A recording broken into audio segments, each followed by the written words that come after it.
This video will look at the parasympathetic and sympathetic innervation of target glands and muscles in the head and neck. The parasympathetics that travel with cranial nerves 3, 7, and 9 all follow a general scheme. Each nerve originates from a nucleus in the brainstem.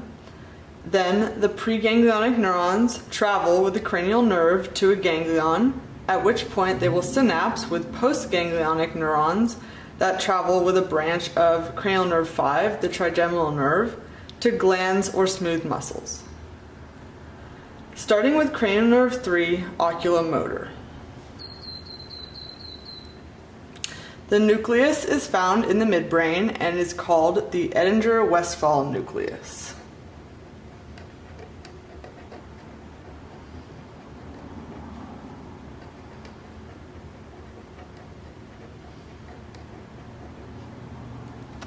Preganglionic neurons travel with ocular motor to synapse in the ciliary ganglion.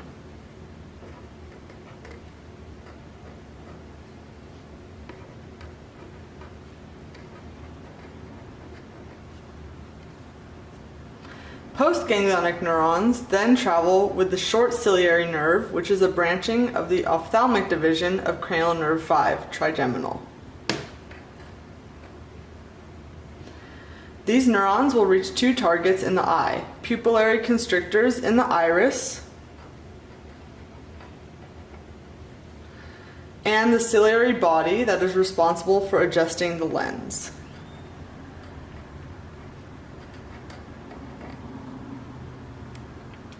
Next up is cranial nerve 7, facial nerve. Its axons originate in the superior salivatory nucleus between the midbrain and the pons.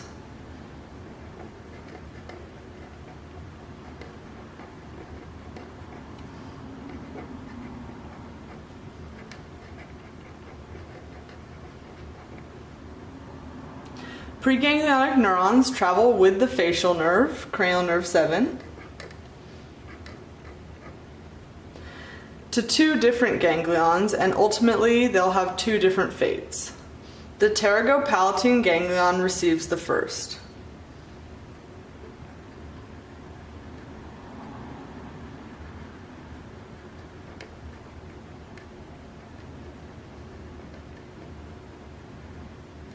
The postganglionic neurons will travel with the maxillary branch of trigeminal and then connect with the ophthalmic division to reach the lacrimal gland in the orbit.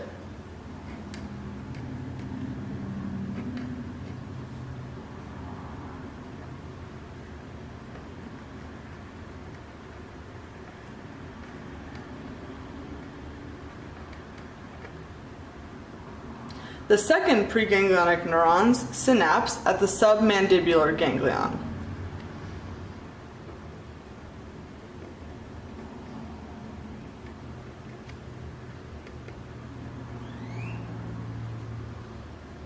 Its postsynaptic neurons will travel with the mandibular branch of trigeminal to reach the submandibular and sublingual salivary glands in the oral cavity.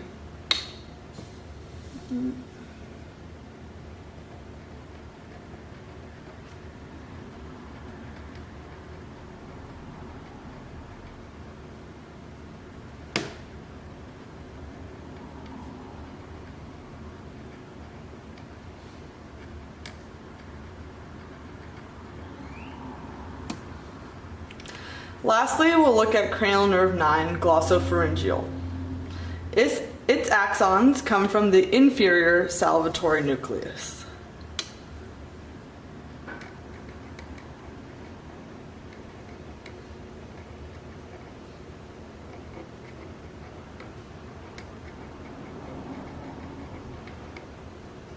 The preganglionic neurons will travel with the glossopharyngeal nerve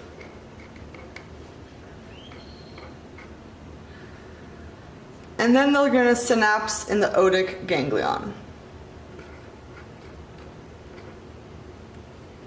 Postsynaptic axons will travel along with the mandibular branch of trigeminal to the parotid gland.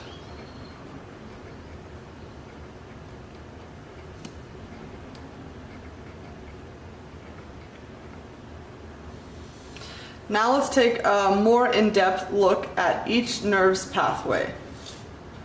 First nerve we'll look at is cranial nerve 3.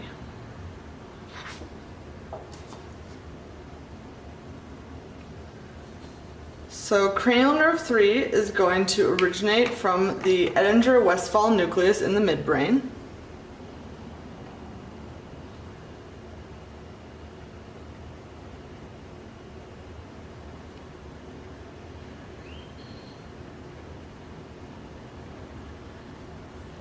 And that's located closely to the oculomotor nucleus, which the oculomotor nerve will arise from.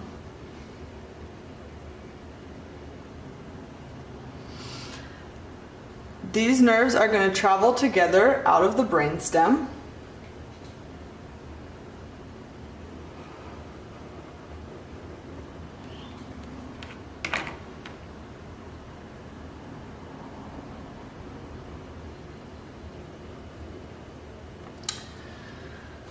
And their first destination is the cavernous sinus, which is full of blood and also will transmit cranial nerves 4, 6, the ophthalmic division, and sometimes the maxillary division of trigeminal.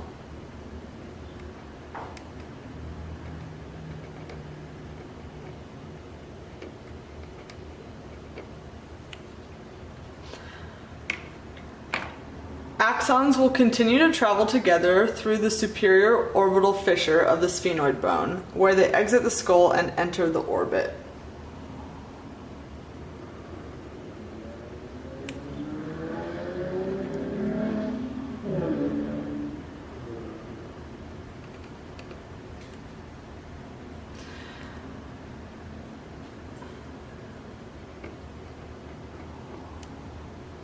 At this point, cranial nerve 3 diverges away from the preganglionic parasympathetic nerve fibers to innervate extraocular muscles of the eye.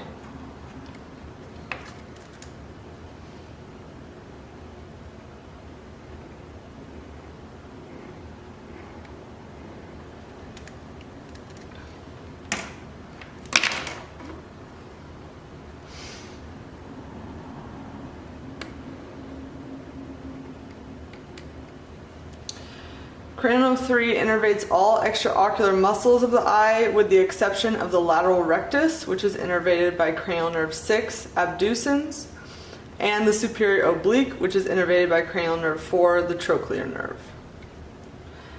Now our parasympathetics are going to make their way to the ciliary ganglion.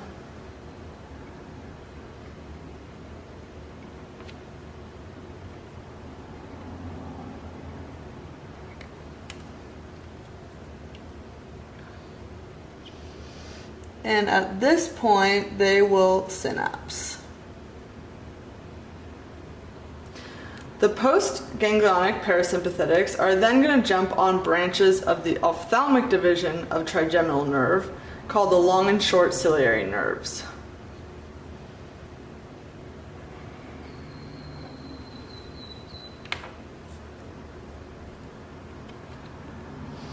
The ciliary nerves will provide sensory innervation to the eyeball, which allows you to know when your eyeball is touched. And these postganglionic parasympathetics are going to provide motor innervation to smooth muscle inside the eye, specifically in the iris, where contraction of round muscles will cause the pupil to contract and constrict, and the ciliary body, which connects through zonular fibers to the lens. So let's label these guys real quick. Here is your iris.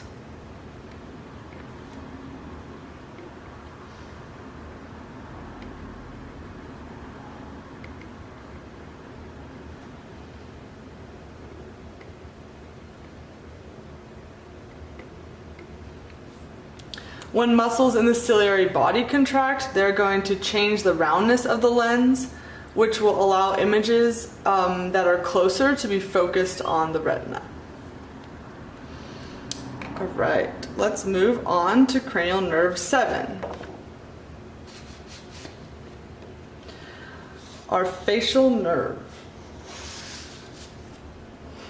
So parasympathetics associated with cranial 7 are going to originate from a cluster of cell bodies called the superior salivatory nucleus.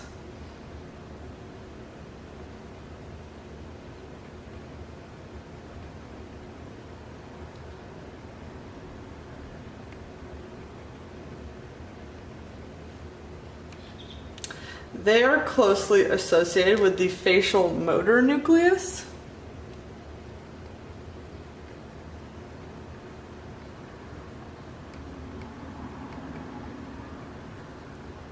Which is going to send nerve fibers to skeletal muscles of facial expression. And they're going to exit the brainstem together and pass through the internal auditory meatus of the temporal bone, along with cranial nerve 8.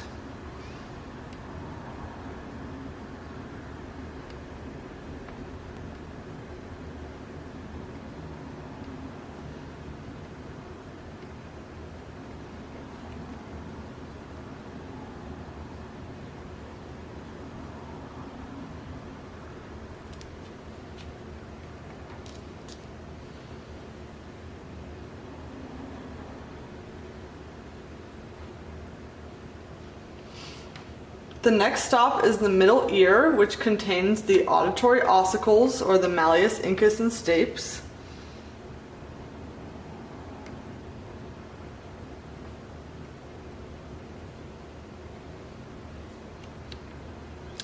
From here, cranial nerve 7 is going to make a sharp bend to pass down through the stylomastoid foramen, which is between the styloid and mastoid processes of the temporal bone.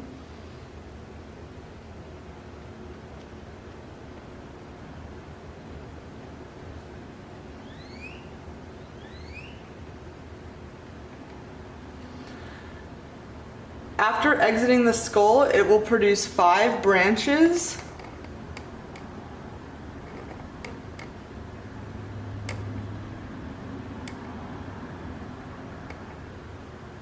And those 5 branches are going to go to muscles of facial expression.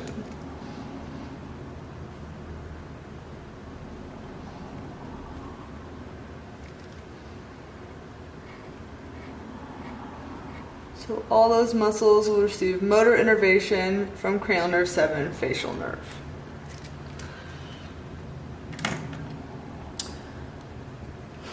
Remember, the parasympathetics associated with cranial nerve 7 followed 2 separate paths. So we'll start with the first path. The first preganglionic parasympathetic neurons will actually split off prior to entering the middle ear.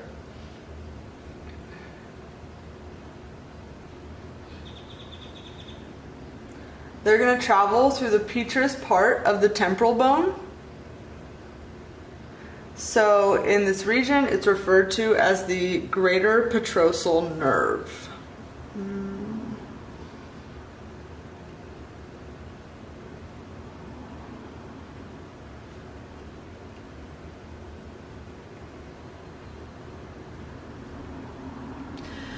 It will then pass through the pterygoid canal, which is also known as the VII canal.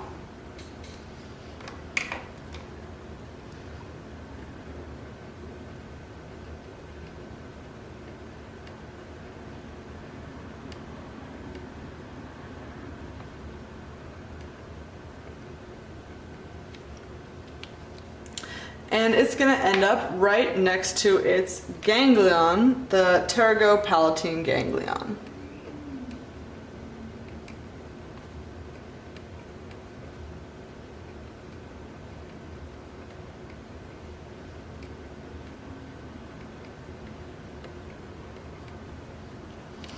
The pterygopalatine ganglion hangs down in the pterygopalatine fossa.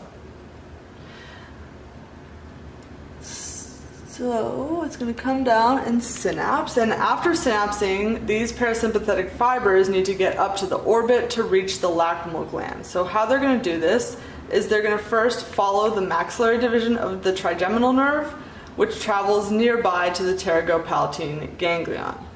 So the maxillary division of trigeminal gives off 5 branches in this region. So we have two down here. These are the greater and lesser palatine nerves, which go down to the palate.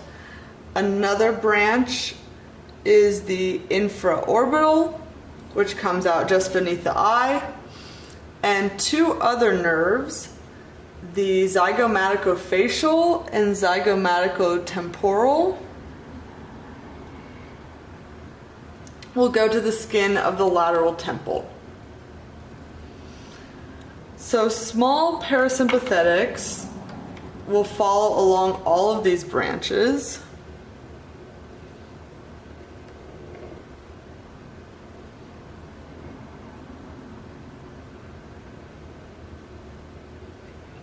But the ones that we are most interested in will travel along zygomaticofacial and then zygomaticotemporal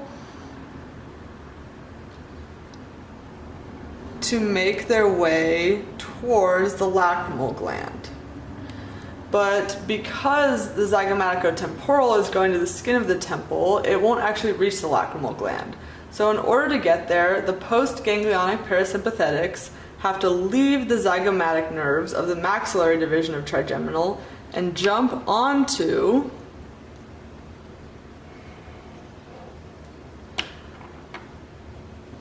the lacrimal nerve of the ophthalmic division, which will take them to their target, the lacrimal gland.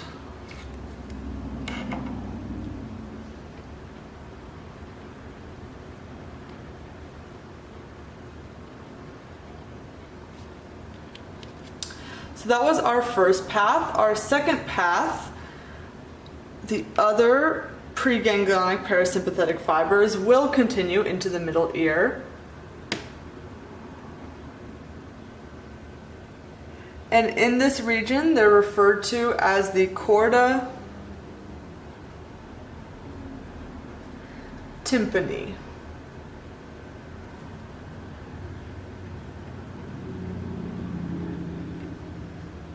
The chorda tympani will travel through the temporal bone and exits medial to the mandible through the petrotympanic fissure.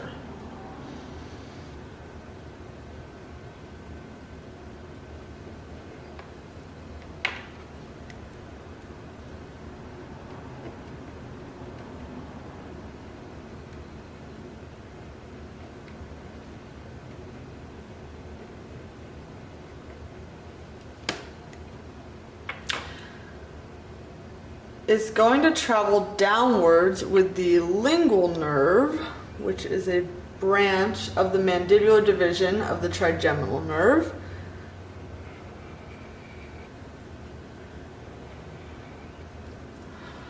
And that lingual nerve will supply sensory information from the anterior 2/3 of the tongue, but the chorda tympani just jumps on it to reach its submandibular ganglion here, where it will synapse. And the lingual nerve also has sensory branches that are going to come down close to the submandibular and sublingual glands.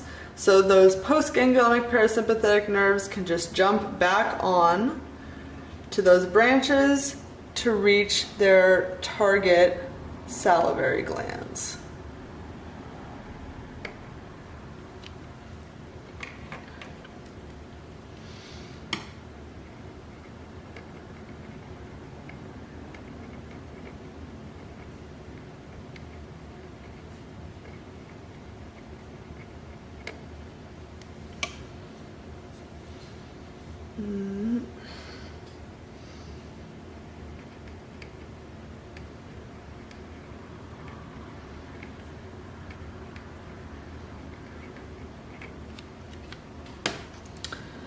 So all of these glands are going to be innervated by parasympathetics from facial nerve. The lacrimal gland is getting innervation from the greater petrosal, and the submandibular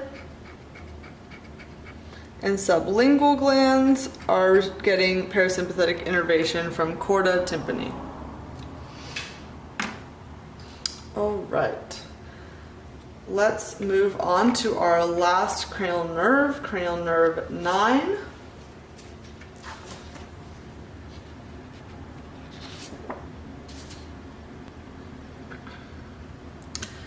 So parasympathetics originate from the inferior salivatory nucleus, which is in the pons.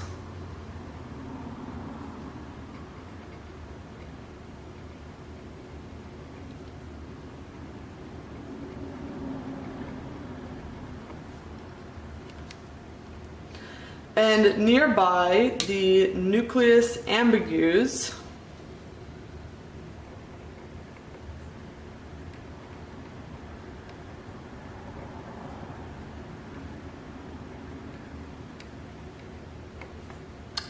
will send out motor innervation on cranial nerve 9 glossopharyngeal to a single pharyngeal muscle. So together, cranial nerve 9 and the parasympathetics are going to exit the skull through the jugular foramen. And the jugular foramen also transmits cranial nerve 10 and cranial nerve 11.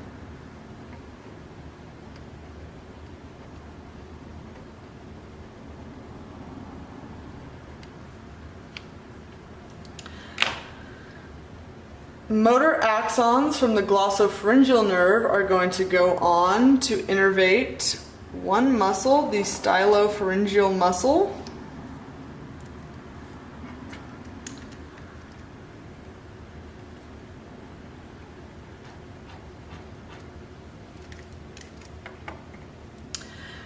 And those pre-ganglionic parasympathetics are going to quickly re-enter the skull through a tiny hole called the tympanic canaliculus.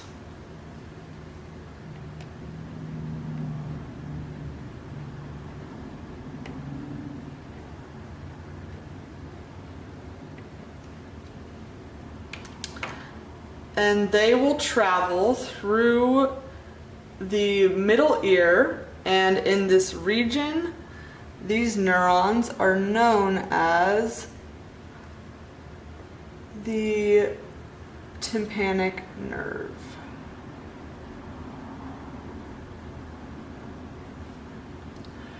The tympanic nerve also has sensory cells along with their parasympathetics, and these sensory cells will branch off in the middle ear and relay information from the middle ear, auditory tube, and tympanic membrane back to the spinal trigeminal nucleus in the brainstem. That is happening in the middle ear.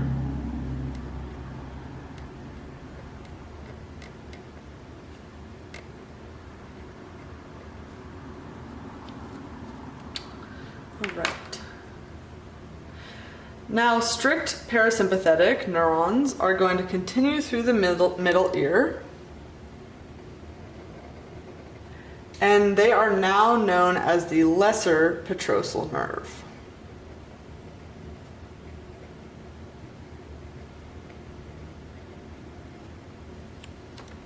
So remember, the greater petrosal was associated with the parasympathetics from cranial nerve 7, and now we have a lesser petrosal with cranial nerve 9.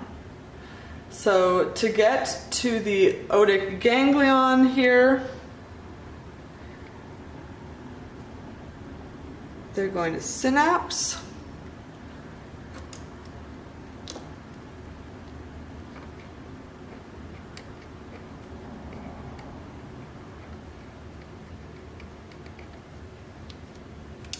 And they need to find their branch of trigeminal nerve. So the mandibular branch is going to exit the skull through the foramen ovale.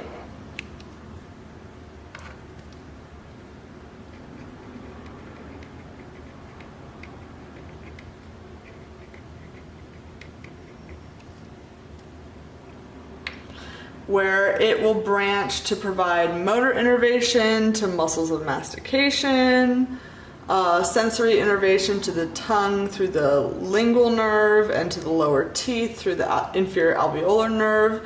And then we have a branching that goes towards the ear, the auriculotemporal nerve, which runs right across the parotid gland, which is where parasympathetics want to get to, and then the auriculotemporal nerve will go on to the external auditory meatus, the tympanic membrane, and the temporomandibular joint capsule.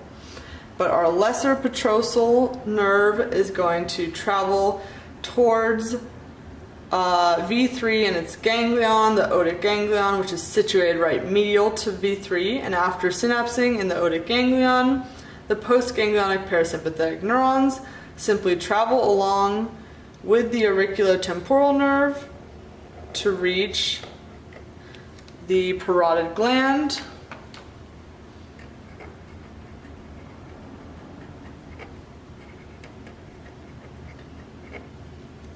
and provide parasympathetic innervation there. All parasympathetic innervation to the salivary glands is going to stimulate production of saliva in the oral cavity. Now we're going to talk about sympathetics. So here we have our brain stem, where our parasympathetics came from, and our spinal cord. So all cell bodies of preganglionic sympathetics are going to come from between T1 to about the L2 or L3 level of the spinal cord. If we took a cross section of the spinal cord, we would see white matter located on the outside of the spinal cord and gray matter made up of neuron cell bodies, making a butterfly shape within. So the anterior horn is going to carry mostly motor nerve information, and then our posterior horn will relate to sensory nerve information, but the sympathetic cells that we're interested in are located in the intermediolateral cell column right here. So from the spinal cord, a dorsal and ventral root arise, and they come together to form a spinal nerve. And then the spinal nerve then splits into a dorsal and ventral ramus. So there's two ways that axons can take to get to the ganglia of the sympathetic system, or the paravertebral ganglia. So from the intermediolateral cell column, sympathetics can exit the spinal cord through the ventral root, join the spinal nerve, and go through this white rami communicans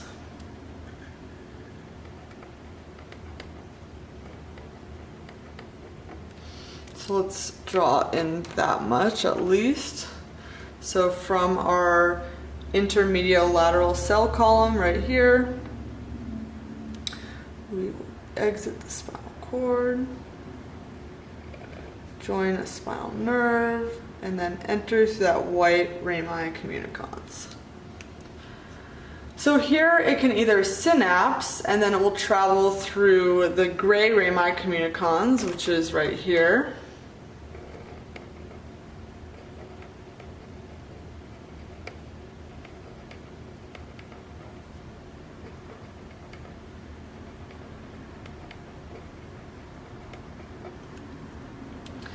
And after traveling through the gray rami communicans, it's going to leave through the spinal nerve and serve as a splanchnic, which will go to the body. But if it's going to do any kind of work in the head or neck, it's usually going to come from the T1 to T4, T5 region, and it's not going to synapse or leave as a splanchnic. Instead, the sympathetics of the head and neck will ascend through the sympathetic chain to synapse either in the inferior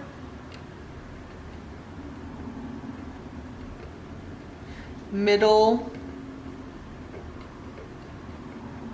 or superior cervical ganglia. So that's what we're going to talk about today. So our Sympathetics will exit and travel up.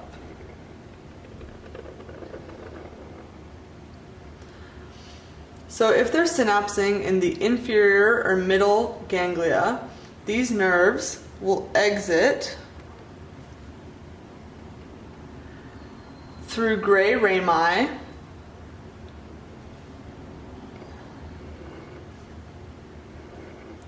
and they are going to join cervical spinal nerves and they'll go to sweat glands,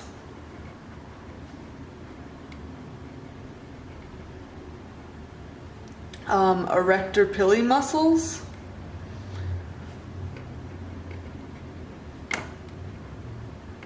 and your erector pili muscles are what make your hair stand on end when you have goosebumps, and the precapillary sphincters,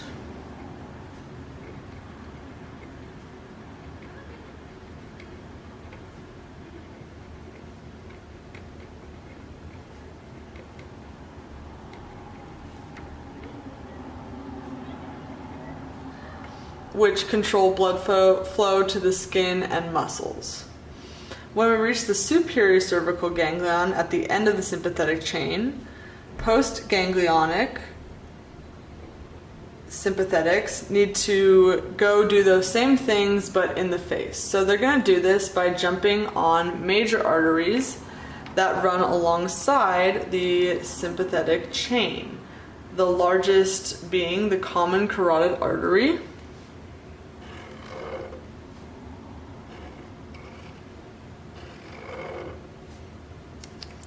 which will branch to form the internal and external carotid arteries. So here's our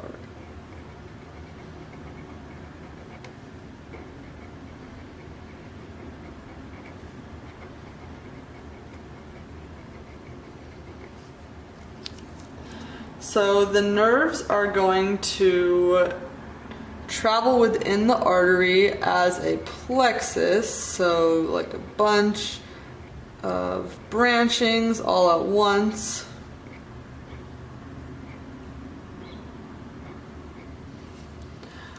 But there are, of course, exceptions to this, and we see those in the sympathetics associated with cranial nerve 7 and 3. So let's bring those back up. Cranial nerve 7, facial nerve. Alrighty. So sympathetics from the superior cervical ganglion, so that's right here.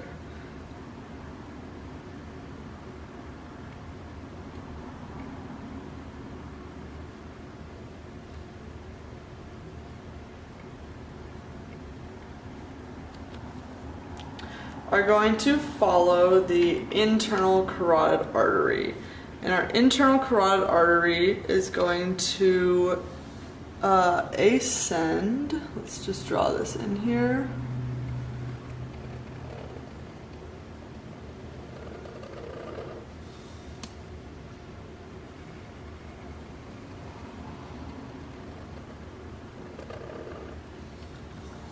So here's our internal carotid.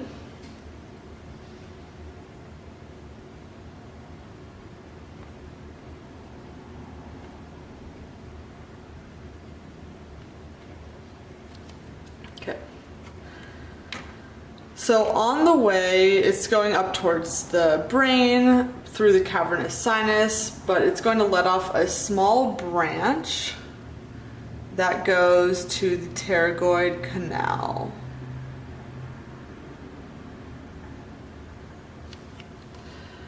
And this sympathetic nerve that will synapse here in the superior cervical ganglion and then follow along the internal carotid canal and branch off right here.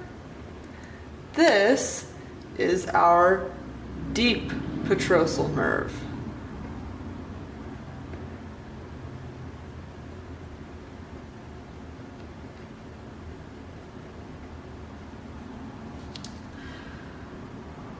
So we had the greater petrosal coming from the parasympathetics associated with cranial nerve 7 and going to the lacrimal gland. And then now we have the lesser petrosal. We had lesser petrosal coming off cranial nerve 9 and going to the parotid gland, and now we have the deep petrosal. So the deep petrosal are already postganglionic. They synapsed in the superior cervical ganglion down here. So they will go through the pterygopalatine ganglion, but they do not synapse there. And they will travel along all these branches of V2 to reach capillary sphincters at the ends of these nerves. So then we'll continue following the internal carotid up to the cavernous sinus and look at its sympathetics to cranial nerve 3, oculomotor. So our internal carotid is going to come up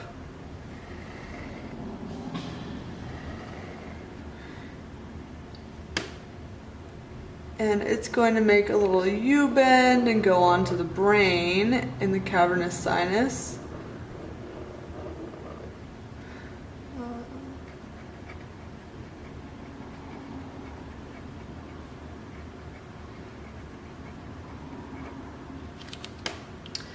But it's going to let off another branch, and it'll do that in the cavernous sinus. So at that U-bend within the cavernous sinus, it will give off a branch called the ophthalmic artery.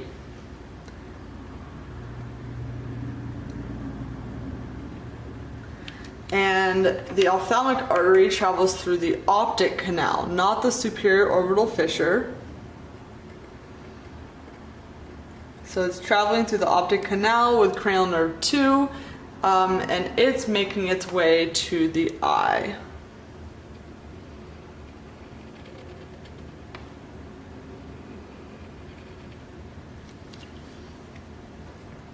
So sympathetics are going to travel along the ophthalmic artery through the optic canal, but they are going to jump off prior to the eye, and they will travel through the ciliary ganglion. They don't synapse here because, again, these are already postganglionic. They already synapsed in the superior cervical ganglion, so they will not synapse in the ciliary ganglion. They are just going to travel to the iris to provide innervation to radial muscles in the iris that will cause the pupil to dilate and open up upon contraction, which makes the pupil big and allows more light and information to come through. And that's our sympathetics associated with cranial nerve 3 and cranial nerve 7. So now let's look at an overview. This is what it looks like when we put it all together. So you can see bony landmarks. Here we have our mastoid process, styloid process, our maxilla, our tongue, and then we have some muscles of facial expression. This one was going to our pharyngeal muscle, extraocular eye muscles, and then we've got all our glands, our lacrimal glands, sublingual, submandibular, and parotid salivary glands. The ganglia, of course, cranial nerves, and the sympathetics and parasympathetics associated with each.